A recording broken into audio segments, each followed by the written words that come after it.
Chapter 9, TUUS, Part 2, 48. Lunch, if you could call it that, since it was the last day of their food scraps, was served. The last of the ale accompanied bits of dried meat strips and hard green cheeses, cold beans, some crushed nuts and raisins. There was still enough water to last for several days. The Gharnian chose not to eat, but accepted a flask of water gratefully. The suns were declining, and Percy found a shadowy veil to slide Stardeer into, out of sight, among the scrub and creeping shadows, so that they confer in earnest with their prisoner, uninterrupted. The crew crowded around Kadazat, the Gharnian, in the galley, with Lake and Can remaining above on watch. Are all in this land now also my enemies? The Gharnian asked, as the crew encircled about him. In all lands on this earth, am I cursed to be shunned on sight and hunted and imprisoned for no other reason than my national origin and my past? I am homeless and without allies, north or south, east or west. I am ostracized. I am without a country to call my own ever again. I flee with every waking breath. That is all I do now. Flee from all. Shall I abandon all hope of redemption? Will I ever know peace? Was I ever given a chance to be something other than what I was made, even after my betrayal? Devlin began. We shall see, he said. You must have an interesting backstory, most of which I have deduced already or can guess, but for the sake of the rest of the crew, I will ask you to submit it in full detail for their benefit. My concern is to what depth your knowledge of us delves. I know no more than any other of my kind. We'll see. You said a few interesting things in your delirium before you collapsed the night we found each other that I find quite curious. But we'll get to that later. First, tell us about yourself. What possible series of events led you to our particular cabin door? Where to begin? My story is not a short one. We are here for the duration, sir, and you will appease our ears until we are satiated from the beginning. The large man paused in thought, took a breath through his mask, and then he began. Very well, he said thoughtfully. I was born in Ash, Garn, 57 years ago, under the House of Angor, Prince Warrior Lord Fargaken. My revered father was a temple builder by trade, as is our custom. I left home at 5 years old to begin my training in Kaldash. I originally planned to return to the Fargaken princedom when I finished my first tour of duty, usually, for most, at age 35. I excelled in my training. I worked as a policeman and trained as a gladiator in the arenas.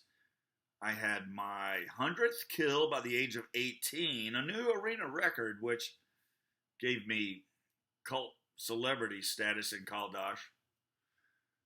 And the military took notice. I was recruited into intelligence and worked my way up the officer's rank by organizing and executing secret covert operations for the Gharnian elite. Life was very hard. We were trained to torture and to tolerate and endure torture ourselves. We were taught the ideas and philosophies of the elite and the perfect dominion. And we were taught about the ideas and philosophies of the complacent, evil Wudan. Wudan? Jameson interrupted. Us, Dreher said.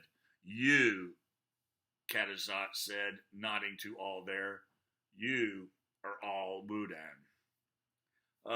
Go ahead, please, continue. He cleared his throat and continued. When I graduated top in my brigade, I anxiously awaited the arrival of my family at the ceremony. But to my dismay, there was no representation from the House of Angor or any explanation for their absence. I had wondered if I had dishonored them somehow. I rose to the rank of Major Admiral within the next 7 years and sent to a base near the border of Ash, not far from my homeland, for far more intensive training. I served there as commandant for 12 years, reaching the 14th level of discipline and awarded the badge of Master of Secrecy for the Gharnian elite. I did not have one blemish on my perfect record. I advanced to general in the Gharnian warship fleet at age 44. Some of the elders were apprehensive about one so young having such an impressive responsibility. I alone commanded a force of 35,000 Gharnian warriors, nearly a 20th of our entire active force at that time. However, here's the twist. Despite my varied accomplishments, I was incomplete. At times, I was miserable. I submerged myself in my duties to keep from thinking about my long-lost family. I did not speak to anyone about this because, as all Gharnians know, that is a weakness of a Wudan, not a true warrior of Garn. Still, it ate at me every day like a cancer, and nothing I did could dispel it. It seems that I was cursed somehow by feelings that I could not control, and I feared that my commanders and some of my subordinates sensed it in me. I was instructed to delve into the ancient prophecies for my peace and redemption, to give my heart and soul to it. And I tried. For years I tried, but it never happened. I was not a true believer because it is not in me to believe. To help me forget my family and to help me fight the temptation to go hunting for my past, I requested a new tour of duty that would take me far from Garn. The request was granted, and we rode the eastern coast from Gar to Eof. 4 years ago, I met a girl there in the mountains of Eof. We had raided a village there for recruits for our ship, and she was one taken. Her name was then Elith. He paused for a drink of water. The breathing tubes went through his lower trachea, bypassing his throat, allowing him to drink through his mouth. I was struck by Edith's fierce eyes and her defiance in the face of death. So, I took her to my bed that night, and I changed her name to Mayar. Less than a year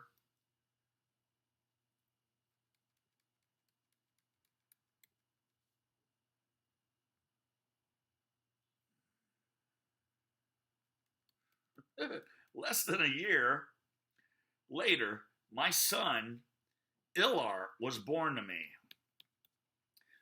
My brigade was ordered to invade some towns in southern Gorn to search the mines and caves for a mystical stone.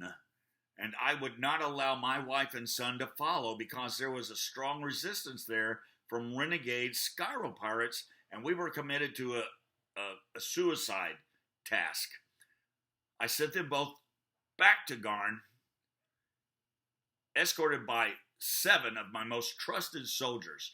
Mayar had grown attached to me because I loved her and was good to her, and she vowed that she and my son would wait for me there in Ash until I returned for them. Our parting was sorrowful. As is often the case, the suicide mission turned out to be easier than we first anticipated. We acquired two small towns, taking what is in balance with the perfect dominion and destroyed what is in conflict with its ideals. We did not, however, find any stone in any mine or cave. A short time afterwards, a messenger came to me in the middle of the night. I had a new assignment from my commander, Executive General Sargon. I opened the letter and read it that my highly successful and fruitful career had been finalized. I was to complete my tour of duty by fulfilling my life's essence in glory to the one in ritual, honorably, before my men the very next morning. Self-termination. This prestigious ritual generally follows a long career of distinguished successes in battle, not at a time where most of the glory still lies ahead. I was confused, and I silently questioned its rationality in my mind. Was it because the love I felt for my family back in Ash, my wife and child, could be sensed and determined a weakness, a liability to all those around me? I feigned great pride of the upcoming ceremony. Although I did intend to obey, I had lived my entire life and career obedient to every wish of the elite. The more I dwelled upon it that night, the more this request was beyond my comprehension to bear. There had to be something wrong at the core of it all, although I would never have been permitted to inquire. I made arrangements to gather my brigade at dawn, laid out my uniform, and I had my coffin officially prepared, as is our custom. Then, in a move none could have suspected, a spontaneous rebellion inexorably came over me from within. I disobeyed my orders for the first time in an otherwise illustrious career. During the night I fled. I was forced to kill 3 of my own men in successful escape. For sleepless weeks I flew in one stolen scout ship after another, without light by night and hiding like a coward during the day, eluding my trackers by whatever means necessary. None had expected my desertion. More than that, no one expected me to return to my homeland, Gharn. I went first to my home in Angor to find my parents. The Prince Warrior Lord Farghaken had become a warship admiral, I was told, and long gone from Gharn. My mother was still there. I cornered her in the servants' showers. She was blind and did not believe me when I told her who I was. She finally talked, but only to be rid of me because she was frightened. She said that my poor father, a true Gharnian patriot, had died of natural causes 7 or 8 years ago. The elite, for whatever reasons I cannot even begin to fathom, had told my parents that I had been killed during my first year in warship training, killed by my comrades for cowardice. And as our custom decrees, my parents' property and possessions had been absconded for the good of the movement, and my parents recruited as servants to begin working their way back up the social ladder once again from the bottom. In essence, my father became a slave in his own home to one Admiral Damsarak, and my mother became the fertile concubine of the admiral and his entire staff. All of this because of some grand lie created to discredit, dishonor, and remove me. And if there is one thing that I cannot tolerate as a man, a soldier, and a Gharnian, it's hypocrisy. That night, I killed all members of Admiral Damsarak's family, and then once again I fled a wanted man. I sought out my wife and my son, but soon found that they had never reached Gharn.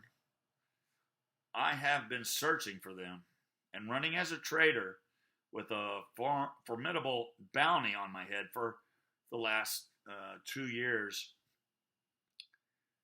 So far, I have only reached dead ends.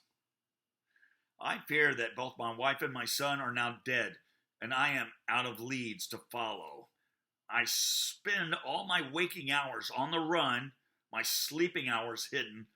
I am tired and I am desperate, and I'm afraid I'm going quite mad. I have stolen a small guerdon of Gharnian diamonds from a Gharnian freighter, which I am offering as a reward for any information that will lead me to my family.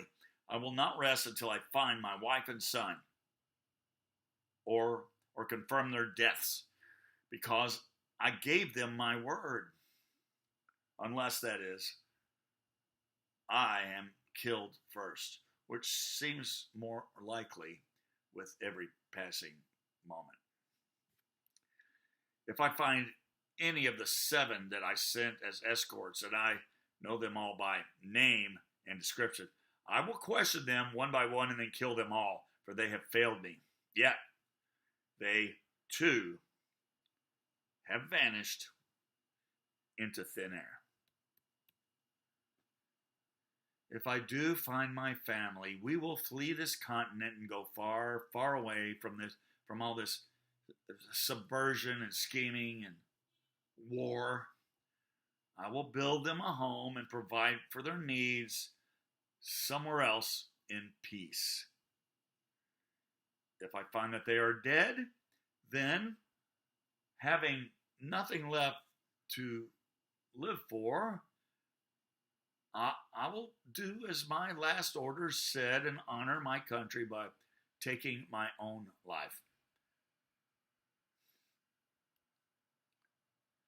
The room went quiet for a few moments. It had not been what any of them had expected. Your story is indeed a hopeless one, Dedlin replied, and I would not have believed it even possible had I not seen your own brethren hunting you down with my very own eyes. Still, Gharnians are adept at creating tales of deceit if it suits their needs and plans. Binder reminded: lies, schemes, deception, false trust.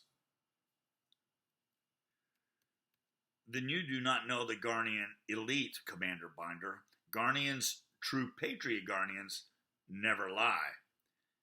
Kadazat reiterated obstinately. It is a sign of weakness. Lying is a common trait of your people, the Wudan, not us.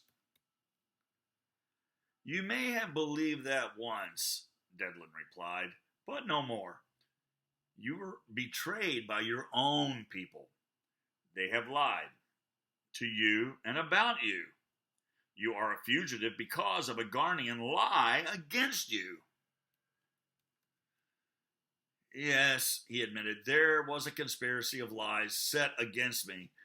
Someone, somewhere, grew fearful of me and decided to have me removed. Unfortunately, that also included everyone who knew me as well. Despite that injustice, I still adhere to the noble discipline of truth myself, even now. Their betrayal cannot corrupt me. I will not break. Better to die as an honorable man speaking the truth than to save oneself as a weak man by lying. Show us you can be truthful, as you say. What do you know of our plight, then? Gabriel asked. You seem familiar with us when you collapsed on the floor from your injuries. Be thorough. Tell us what you've heard. Well, as much as the rest of my brethren, I suppose, he answered after a moment's thought. But I have learned much since I have been here resting as well. I was not always asleep when my eyes were closed, Prince Gabriel. Careful, Commander Binder warned. I myself was never given any particular instructions regarding the pursuit, apprehension, or extermination of the stone bearer during my own career, but I do know many who have. And I expect that, as of late, there are many more with like orders. I was in many meetings where this was discussed. I do know of the magnitude of the search to locate you now, he said, directing his attention toward Jameson Day. Outside of the massive military migration and subversive infiltration of the Eastern Quadrant 3 years ago, it's the grandest endeavor ever taken by the Gharnian military forces in my lifetime. Honestly, your presence, your existence here, both awes me, but also embitters me. It has made my simple task of searching for my family much more dangerous. There are fighter ships and warships incoming from every corner of the continent, right to this very spot, to this damnable, obscure corner of the world, just because of you. And likely, I'll be caught and killed soon because of it. Until it is known that you have passed TUUS and are in Gorn, they will be pouring into these plains, and I will be at even greater risk. We're all at risk, the wizard snapped. Now, to it. When you arrived and you saw our young King Day here, you said, and I quote, "Are you he? Are you the one they seek?" And then you went on saying, of all ironies and coincidences, the heir of the all-powerful ancestor of the first day, descendant from the family immortal, the one my kindred seek, the stone bearer? What say you now, Catazad of Garn? Elaborate. The Gharnian soldier was taken aback by how well the wizard had retained his every word. That is what they believe, he answered, that the old story chronicles are true. And you didn't? Not until now. A non-believer. He's a mirror image of an earlier you, Commander, Devlin replied to Benjamin Binder. So then, who is in charge in Garn now? Binder asked with a scowl. We've heard rumors. If the old stories are coming true, who is it that you serve? Catazad looked at the commander. I do not serve him, but you know who it was. Gilgahar is indeed risen? I have never seen him, but there are those who have, he answered. I myself have never been a believer in the old stories or the dark arts, hence my inevitable downfall. Despite all the fertile training of my youth, the capacity of faith is just not within me, despite my willingness to try to believe. Confirm to us, then, what you know of our mission, Devlin asked. Catazad looked at young King Day. We have been led to believe that you are the heir of the kingdom continent of day, hidden away until recently on the island of Mead, and that you now seek one of the stones of power in Gorn, the stone with the potential to destroy anything, everything, the power to destroy all. His words were ominous and deep to hear. You said that I was from the family of the immortals, Jameson said. What exactly do you mean by that? My father and mother died when I was but 2 years old, he said angrily. That doesn't make my family immortal, does it? They died from natural causes, as did my father's parents before him. The Gharnian seemed to be struggling. He had reached a crossroad, not knowing which direction he should now take. Finally, they were getting to the heart of it. Yet, on this matter, he would no longer speak. Most suspected that he was, for the first time, holding back his tongue. I wonder, said the wizard, still circling him, hypothetically speaking, of course, if you could, would you take King Day prisoner to regain status with your peers?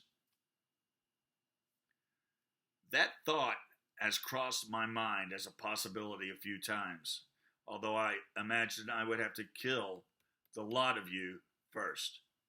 Cadizot answered coolly and straightforward. Of course it did. Why wouldn't it? Perhaps I would have tried under different circumstances if I had been captured before stripped of my title and command and everything else. But no, I would not now. I will never return to Garn ever again for any reason. It is a tainted place for me now. I told you that I seek no conflict here, and I gave you my word. I needed help and have received it. Make no mistake, my loyalty to my country runs deep, as I'm sure does yours. We are all loyal to the lands that bore us. This continent is still so barbaric. People battle each other, village to village. Many starve, while many have so much to waste. Once the kingdom is united and the perfect dominion has been initiated, all of that will end. There will be peace through discipline. Order will exist through reward and punishment. Advancement through competition and enterprise. The weak will fall away as chaff. The strong will endure and procreate. All this through the progression towards perfection, which is the only goal of the perfect dominion. Well, so to hell then with diversity and individuality? Dedlin asked. This is the crux of it? This is where your philosophies differ. To hell with grace and mercy? To the freedom to choose one's own destiny, be it grand or folly? Survival only of the strongest and the smartest? What you suggest is living in fear, as puppets. A mere step away from living the lives of dumb barnyard animals. Well, that is better than living under the threat of annihilation, disease, and hunger. It is evolution. We have more than a difference of opinion, Dreher Freygood said. We have a difference of belief.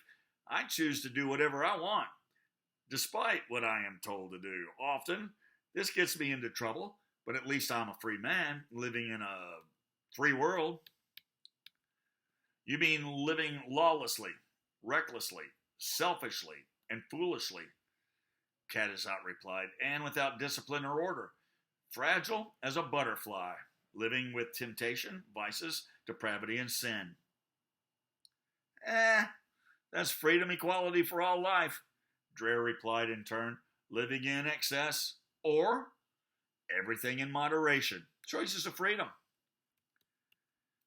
Enough political bantering, Jameson finally said. This is pointless. Our common ground is that we are both fleeing the Gharnians now, Kadazat, you for your reasons and we for ours. We should come to an accord if this is to end amicably.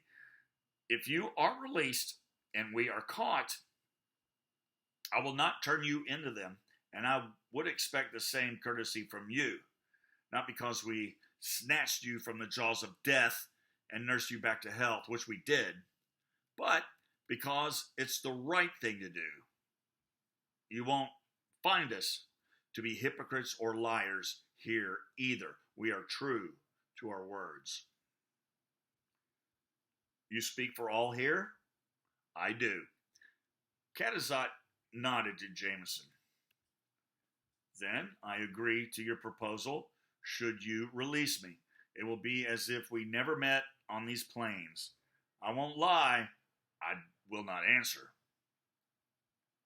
I also pledge you this, Kadazat of Gharn, as a further token of goodwill, because your story has moved me. If I am able, after I succeed in our current quest, I will do all I can within my power to help you find about Mayar and Ilar, your wife and your son. I swear it to you and all here who hear my words. The Gharnian stared at the young king.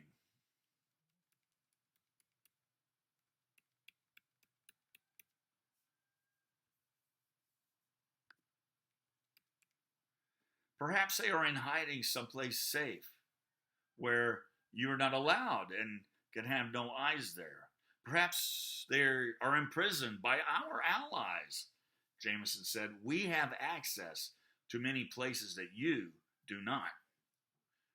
Again, Kadazat stared contemplatively in Jameson's direction in a new but very deep thought. The guerdon of diamonds that I offer for reward is well hidden, but should you succeed, the reward is the same. I could retrieve them in less than a week. I do not want your reward. I hadn't even forgotten that you had mentioned it. No interest in riches or rewards. You are very strange, he then said. Whatever your motives are, I cannot discern or understand them. My intent is just to be kind, to care. To be kind, to show you kindness for what atrocities you have endured. I don't expect you've experienced a lot of it. Kindness can be a wonderful thing. I know what kindness is. I do not understand its purpose. I do not understand the user's motive. What is the benefit? What is it that you want in trade should your search for my family be fruitful? Doing kindness is my motive, and it is its own reward. The Gharnian remained confused. Jameson sighed. Okay, look, it can be a very powerful tool for building allies. Kadazat slowly shook his head, beginning to understand this strange new way of thought. I'm not sure if that will work, but I am willing to chew on the thought. This kindness, it is a gift then. A gift without reason other than giving, or maybe against all reason of greed, Jameson said. A gift without recompense. Kadazat shook his head. I will consider this paradoxical philosophy. Good, Jameson said. Good, Devlin said in agreement. Now, may I go free, or do I remain your prisoner this day, forced to attempt my own escape? The Gharnian asked. It would not end well for anyone on board. You are a most extraordinary man, Dreher wagered, but you are not fully healed yet. Your Usurapi is dead, so you will not be traveling on foot from here. You will be, undisguised and out in the open. We should at the very least put you down somewhere where you may find cover and supplies. Jameson looked to Devlin and Gabriel, then back to Kadazat. Give us until morning before you attempt anything foolhardy. You'll have my answer then." The Gharnian general nodded. 49.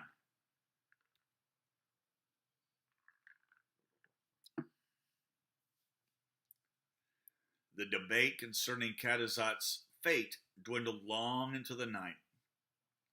He was Gharnian by birth, a soldier by trade, and probably guilty of many heinous crimes kingdom-wide, or so Commander Binder kept pointing out. So, turning him over to any local law authority might be prudent and invariably wise. That way he could be questioned and interrogated further, possibly by more ruthless means. The valuable information might be ascertained and justice better served. And he would still remain relatively safe from his own countrymen. But then, on the other hand, the act of locating a strong enough facility to securely hold him could take the crew far out of their flight path and hinder their mission by days, if not longer. Gabriel pointed out that banishment from country and stripping him his rank was worse punishment than any prison sentence anyone could impose on General Cadizat, especially with his own countrymen trying to assassinate him at every turn. He was branded, disgraced for life. What could be worse than being pursued by bounty hunters who were once your comrades and peers? He argued that their current mission took precedence over Cadizat's uncertain legal future. Our own quest is paramount, he continued to repeat, not cleaning up TUUS one Gharnian soldier at a time. They pondered the repercussions of setting him free. What was the worst he could do? Detract more Gharnians? Further divide their forces? Binder, for one, did not want to take the chance of Cadizat getting captured, tortured, and inevitably exposing what he had learned about them, that he had actually engaged the stone bearer personally and his very small troop on the fields of TUUS, that he could give them an accurate description of the course, speed, and direction that they were heading. Jameson, for one, perhaps naively, believed that Cadizat would not break under that duress, but Binder explained that no being could endure intense torture without breaking before the end. No one. When they asked him what he personally suggested, Commander Binder told them that they would not like his answer, but that it was war, and taking care of that one loose end permanently was what was undeniably best for the mission and the crew. He volunteered to handle it himself.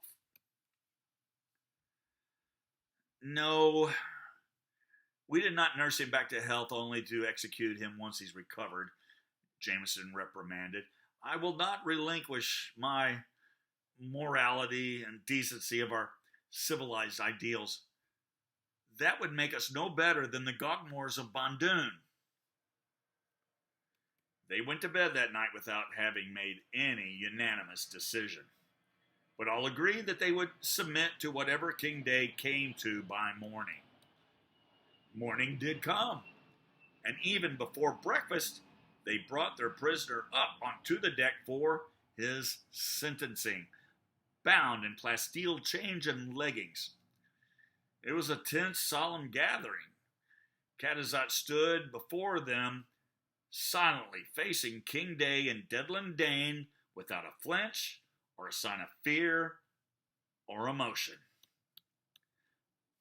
Commander Binder, Sir Authegarus, Prince Gabriel, and Drer Freygood stood in a semicircle behind the prisoner with weapons drawn and ready, in the chance that Cadizat might take some sort of aggressive or retributive action. Let's just get to it. Our final discourse, one way or the other, Jameson said informally, without any type of prelude or ceremonious oration. I have made my decision, but first, I have one last request of you, Cadizat. The huge man nodded respectfully. I've toiled long into the night over our predicament here. You must agree, it is quite a quandary. We can't keep you on board, always bound and guarded. We can't deviate from our quest to find you a proper prison.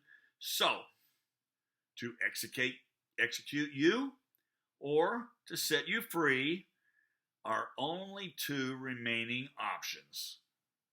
Or so it seemed to us all last night. There was a hesitant silence. But the instant I awoke this morning, an idea popped into my head. There is a third option. A choice. For you. I have a choice? He said. I've already told you to set me free. That is my choice. There is another. And that might be, Devlin said from behind, would you consider joining us on our quest, Katazat of Garn, as part of our crew? Stuttering gasps. Devlin smiled.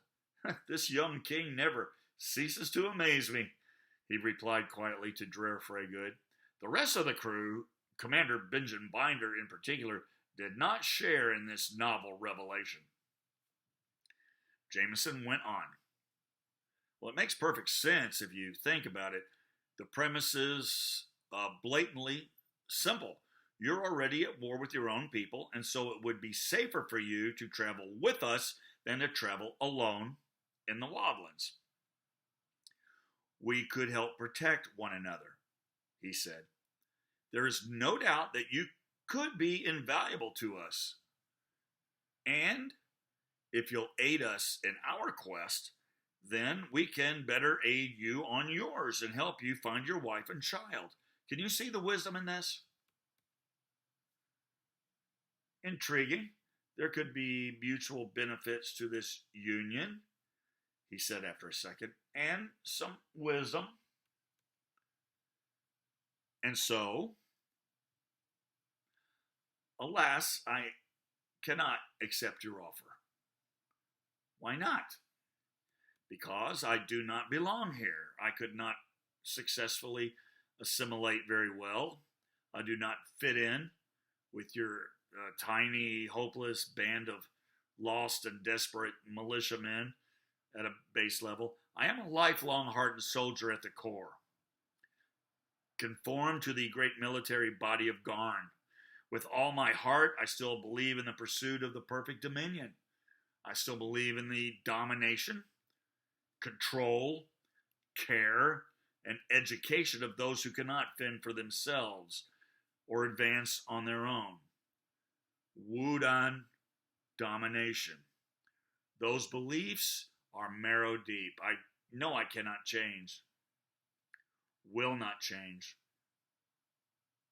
True, I am what you might call a lone wolverine now, with no need for the great pack that once embraced me and has now shunned me. I will not seek out any new pack who might welcome me anew. I am obsessed with my own personal vendettas now, and committed to a noble revenge I must fulfill before all is done and I sleep forever below the surface of the earth, which is my obligatory right as a man and a Gharnian soldier. That being said, I will still always love my great country, its ideals, and its people. My revenge is directed at corrupt individuals, not the lands we serve. I cannot bring myself to fight against Garn. If I remain with you in the long run, it is likely that I would one day turn on you. I would one day commandeer this ship and sway or make any survivors my own for the glory of Garn. It is best to choose one of the other two remaining options you originally stated, Your Majesty. Jamin sighed regretfully. Very well, sir, he said. Thank you for your honesty. Should you ever reconsider, the offer stands. Thank you, Your Highness. Commander Binder, please free him from his restraints. Jameson said, You are hereby free to go. Cadizat, as was your wont. And then he said, Return him his weapons. Reluctantly and cautiously, Binder did as he was bid. The chains and handcuffs fell to the ground at the Gharnian's heavily booted feet. Cadizat rubbed his wrists. He squared himself and looked around the deck at each member of the odd fellowship, and then he turned and looked gravely at young King Day once more with deep and thoughtful eyes. May we speak privately before I go? I have decided something myself. I have a gift of my own to give. A gift you may someday use gratefully, although you may not find it kind at all, at least not at first. Definitely not, the wizard piped. The same sentiment echoes immediately from the rest of the crew. Jameson held up his hand. Yes, we may speak privately, but only if Devlin and Gabriel chaperone as my advisors. Cadizat agreed. Of course. All right, we'll meet back here on the deck as soon as you've finished your preparations for departure. 50.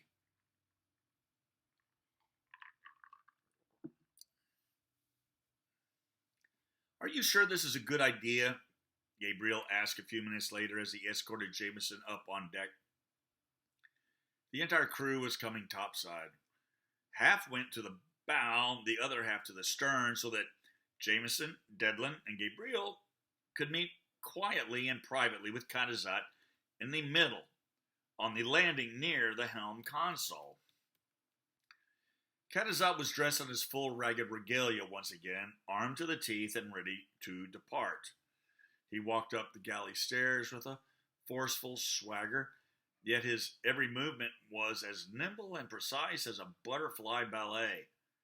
He was like a great bull, moving masterfully and effortlessly through a room of crystal glassware without disturbing a single thing.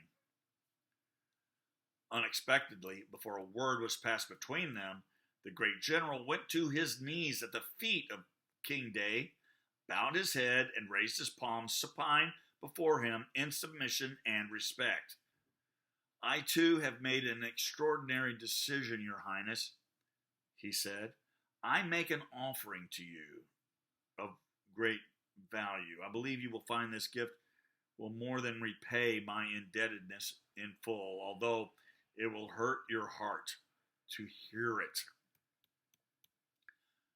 Listening. I sense I may die out in these fields today, or if not, perhaps tomorrow, cut down by missiles that I, in a way, made myself. Yet before my life ends, I am owed a revenge for the wrong that has been done to me, against those who I once pledged my entire life to, whom I served unquestioningly for 40 years, to those who have done nearly all to destroy me and all that I have ever cared for, and still continue to do so. They hunt me down like an animal of refuse, like a wild rabid dog. Me! Well, they have chosen the wrong man to betray. For in the names of my unjustly dishonored father and mother of the house of Angor, and in the memory of my precious and innocent wife and son, I will give you something far greater than my skills as a Gharnian soldier to help accompany you on your quest. Listening, he repeated. I give you the truth of the curse of Lord Gilgahar, the Day family bane, the curse that has plagued the family of Day since the end of the first battle and the end of the first age. I give you the secret of this ancient curse to do what with you are able, and so this will be my part of my revenge. What you have heard in the stories of old is true, he said. You and your family are immortal, or should have been. Jameson squinted at him. Moments of silence passed between them. I don't understand. Except but for one powerful curse. The curse of no parent. Day's bane. An ancient curse known only to a few, the topmost ranks of the Gharnian elite. Jameson frowned. Curse? This may be the best guarded secret in the oldest scrolls, in the deepest caverns, in the tallest towers of Garn, decreed Kadazat. And it comes to you at no easy price. The price of my soul. For from this moment forward, my betrayal is complete. Day's bane, Dreher whispered. His ears were sharp, and from where he stood, he could overhear them talking. He crept closer to hear better. He knew well of this story. My very own people took my family from me. There may be nothing I can do about that now. We will see. But perhaps this one broken secret may bring you some peace with your own family someday, if you can find a way to break it. Dedlin's face grew pale. He looked over at his friend and confidant, Dreher Freygood, who had placed one hand over his mouth and another one over his heart. Pieces of a great and ancient puzzle were about to fall into place before them, right then and there. An unanswered question of old, now being revealed, all because of Jameson's kindness to an abused Gharnian trader. They had both heard of this curse, the most significant missing puzzle piece in the struggle against Gilgahar's ancient evil. Since nothing of it had ever been chronicled or detected, scholars believed the curse of Gilgahar had done its dark work long ago, whatever it had been, and was long ago used up, forgotten, and henceforth become completely harmless. This curse has been a crucial active component of Lord Gilgahar's ultimate design to keep the kings of Mead from passing their powers and secrets from one generation to the next. Like Lord Gilgahar, the first King Day was immortal, living life forever in the prime of his life, say, around the age of 25 or 30. Unless, of course, he was killed, and even still, the family Day are extremely hardy beings and quick healers, rarely able to be hurt or get sick. Immortals rarely to never become ill, and they simply never grow old. This trait of immortality supposedly passes from the parents in your family onward to their offspring, an enviable characteristic. Everyone knows the story. Your Day the First defeated our Lord Gilgahar the Great and sent him to a cruel living death in the bowels of the Black Sea, south of Garn. But what the Gharnian elite has kept in secret is that Gilgahar's powers were not completely spent before he was swept downward into that black whirlpool abyss. In his infinite foresight and wisdom, with the aid of his sorcerer lords and black mystics, he gathered the last vestiges of his sacred magic and placed a curse on your forefather and all who would ever follow in his line. From that time, so long ago, to this day. And since that time, this curse has been cared for, nurtured, and enforced by the mystics, and the sorcerer lords of Gilgahar, from deep within the sacred bowels of the Gharnian temples. This curse is designed to wait benign for the right moment before it takes effect, just as it now awaits inside of you. Just as King Day I became a mortal man by choice, as told in most historical accounts, he relinquished his godlike powers into a number of prepared magical stones. It was only then, since he was then powerless, that the curse could take its strategic effect on him. That curse specifically was, and still is, this: no offspring of the family line of Day I will ever know their parents. For shortly after their first child is born to them, the parents will both contract what appears to be a fatal disease, and they will die painfully and slowly with no visible physical signs or symptoms, but die they inevitably do, no matter what care is giving them. Lord Gilgahar's curse is a contrived parental disease that afflicts any and all new parents in the bloodline of Day with illness and death. I don't believe you, Jameson said, scowling. It is the truth nonetheless. Just think about the facts. How old were you when your parents died? Cadizot asked. How did they die? How about your father's parents before him, and his before that? There is a definite pattern that can now be discerned, if you first recognize it is even there. I don't believe you, Jameson repeated, but it was clear that his words were now faltering as this new information filled in and fit the gaping holes in the mysteries of his family's history. The family parental curse. The bane of Day. Cadizot continued. How long did your ancestors live before they first conceived a child? Thousands of years, am I not right? Or did you think it was only stories? They were all immortal until conception occurred.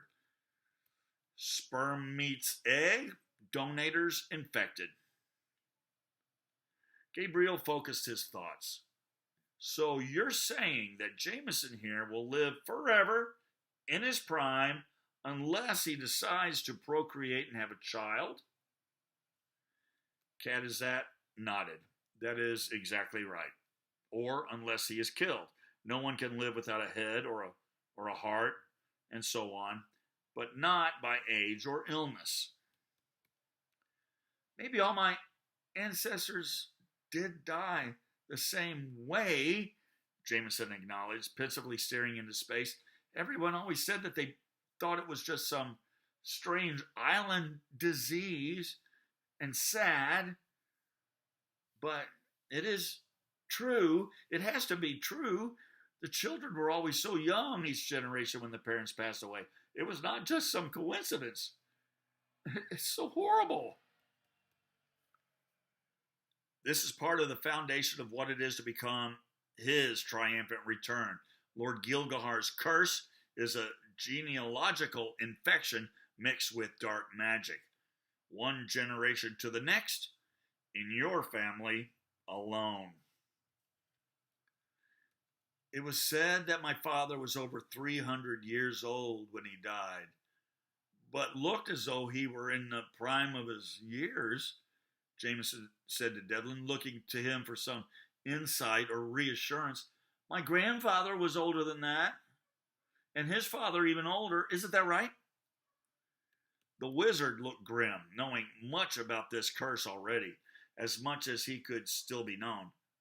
Originally, I believe that Gilgahar cast his curse out of last-minute desperation for the sole purpose of exacting some kind of retributive revenge in the end before his descent into the Black Sea. His last chance, fleeting. The curse would have never even worked had King Day I not relinquished his powers away into the stones. Foolishly, he did. Why shouldn't he? Gilgahar was gone, and the great king was in love with a mortal woman. Gilgahar prevailed in the end, and his curse found Genesis. Just like in the tale of the tortoise and the hare, Gilgahar did survive, and Day the First has long been gone, as have his next 3 generational heirs. In the long run, this ingenious curse has proven to be much greater consequence and value than Gilgahar could have ever imagined. Because of it, no secrets have passed from generation to generation, other than partial written messages that no one can even find anymore. No father to son, no mother to daughter talks, no mother's nurturing love, no father's guidance, nor the locations of the 5 lost stones of power.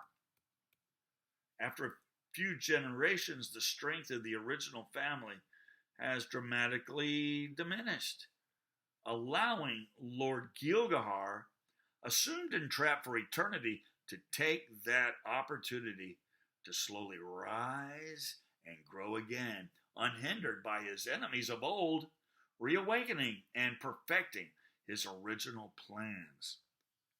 He could once again rebuild his forces without any resistance from Day or his heirs. And that is what happened and is still happening even now. All were silent for nearly a minute while those shards of information found painful places to lodge in everyone's hearts and minds.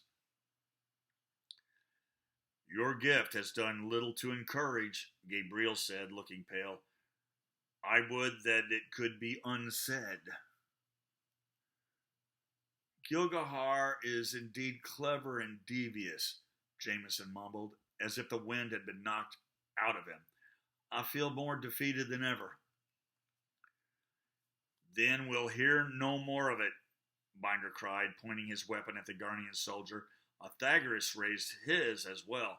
They had both overheard enough of the conversation and could see the duress on their friends' faces to come forward into the fray.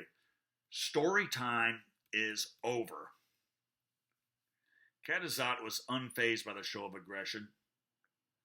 Most importantly of all, he said, defiantly concluding, I shall leave you with this, for surely the wizard knows its importance more than even I do.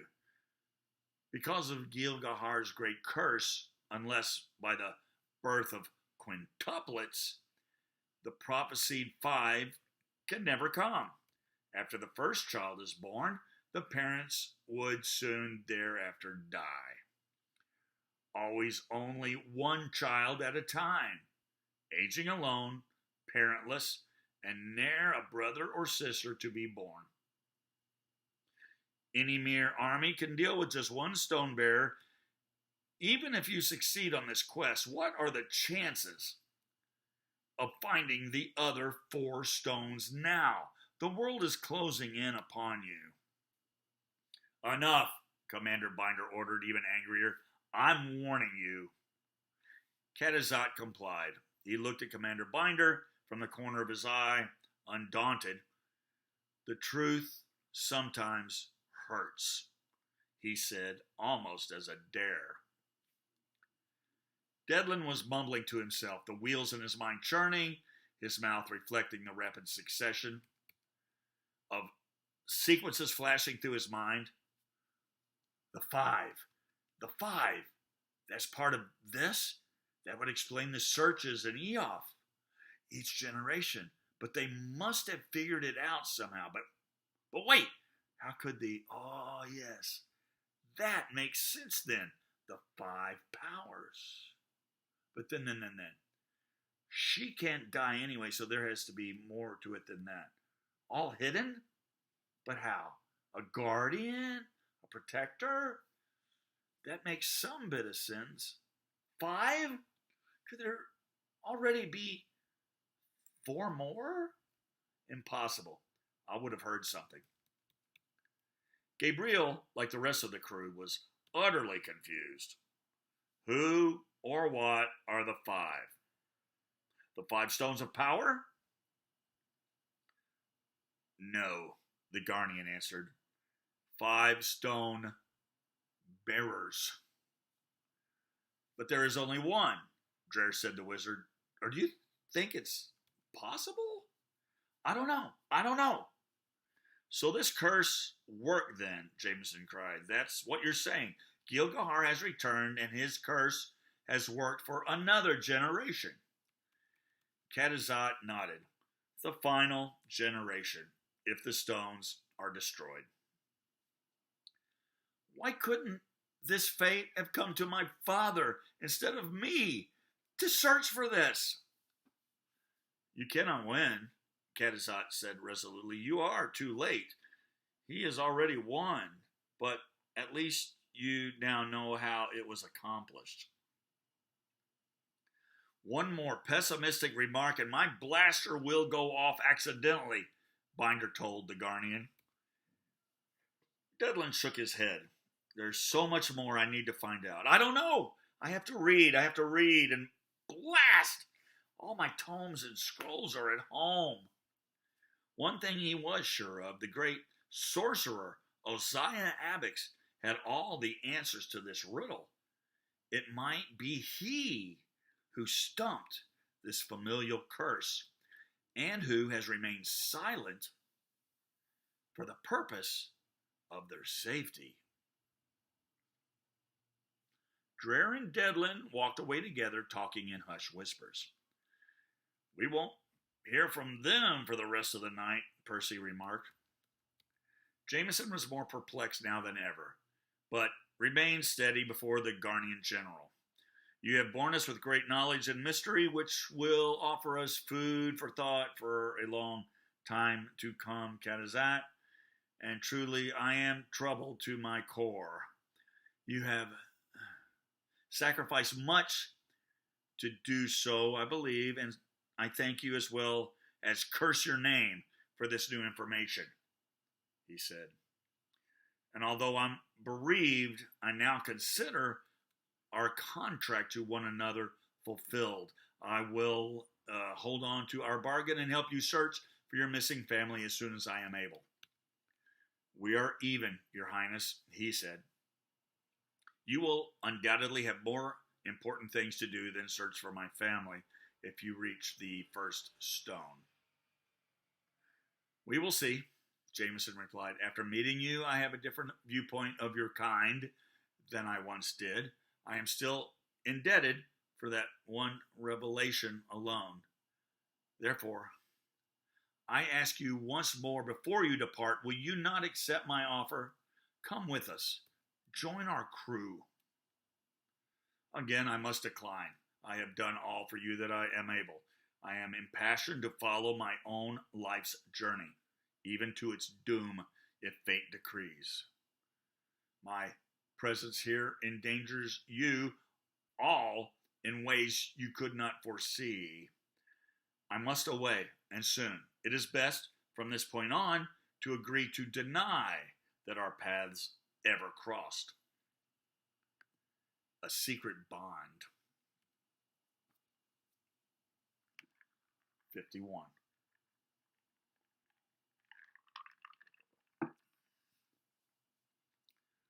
The following 2 days were dreary ones. The skies were overcast and gray, and moods were touchy. Devlin and Dreher pored through their meager cache of books, occasionally running back and forth to show one another something.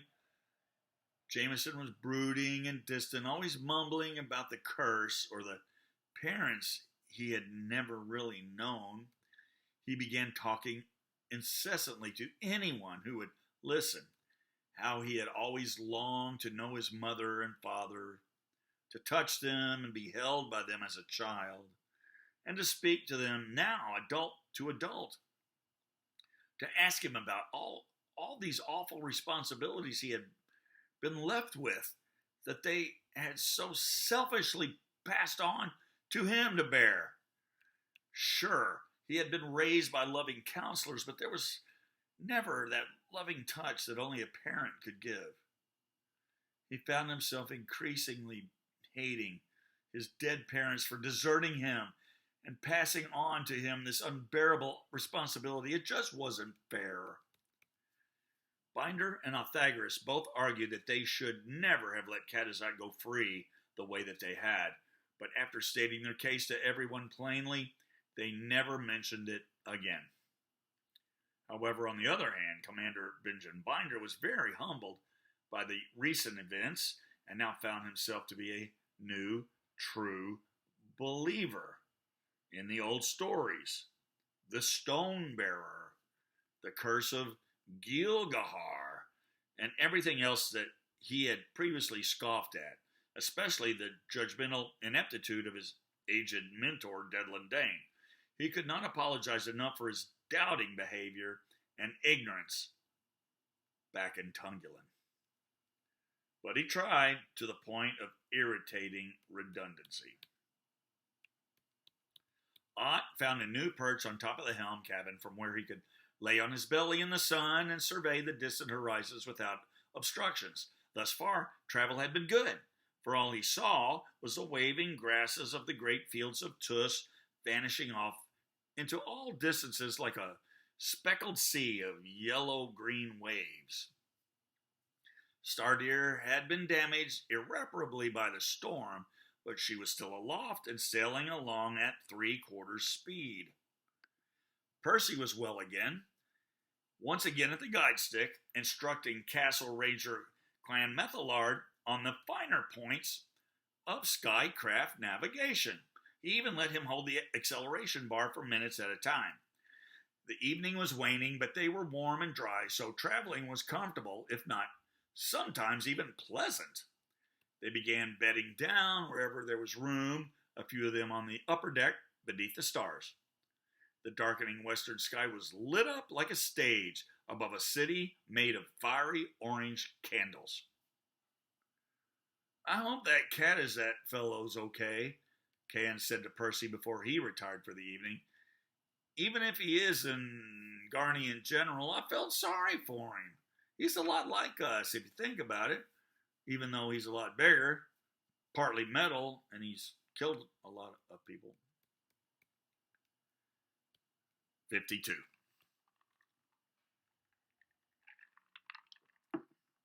"Let's see if we can round up some food down there somewhere, for goodness sakes. I'm starving," Dedlin said, waking everyone shortly after dawn. Mornings are when he tended to be his loudest. You don't want to see a wizard when he's really hungry. Anyone up for a hunt? Pythagoras resolutely volunteered. Now, the land below them was rocky, with patches of tough knots of brown grass in the clefts and cracks, and an occasional wood of dry, twisted trees pinched tightly in the infrequent hollows that opened like wide, toothy smiles. The gray and golden hills rolled off in all directions, rising higher in the far distance southward. The landscape below was dotted with immense, hand-cut, square stones, arranged sometimes in long, straight lines for miles at a time, for whatever purpose, long ago forgotten. The fog in the hollows began burning off as the suns crept lazily up into the morning sky. "Well, let's get this thing down so that we can walk around a little bit," Gabriel suggested. "I'm tired of being all cramped up on this little rowboat. I need to stretch my legs and stop knocking elbows." "Thank you," agreed the grumpy, hungry Thordian. "How far from Gorn?" Binder asked, coming up from the galley. "I can smell my salty homeland in the air this morning." "Dreher said that we were about 4 hours away, and that was 3 hours ago," Clan answered, proudly steering the Stardeer on his own. "1 more hour, says our new pilot," Binder replied. "I must visit friends in Poed as soon as I have the chance. It's been far too many years since I've been there." Stardeer hit an air pocket and bounced. "Whoa," Binder said, Careful, clan, please don't kill us on your first day at the helm. Below, a herd of small antelope bounded away up the rocks, fleeing from the oncoming star deer. Ott eyed them hungrily. Ironically, after all the rain they had endured in the fields, the creek beds there were as dry as bone. No rain had fallen on that part of TUUS for a long, long time. Ever so often, a cloud of silver steam sprayed brightly from hot geysers, hidden down in cloven piles of shattered rock and brick hard cracked mud. It looked as if at one time much of the land had been irrigated for some irrigation or agricultural purpose. Dry cracked culverts crisscrossed at various intersections between the huge blocks of stone. Anyone else interested in some antelope for breakfast? The Thordian asked from high on his perch. He cocked his Aerojet rifle theatrically. I volunteered to hunt for all of us, although I dare say I could eat a whole stag myself. Well, that looks like an orchard over there, Dedlin said, pointing to the southeast. The horizon from the east to the south was covered with hillsides of dark rows of planted trees in long straight lines as far as the eye could see. I venture we could accessorize our antelope steaks with some delicious ripened fruit this fine morning, if we're lucky. Clan, my good man, head for that oasis. Let's see what we can find there. That is the end of chapter 9. Tomorrow we'll do chapter 10, my favorite chapter, In the Orchards.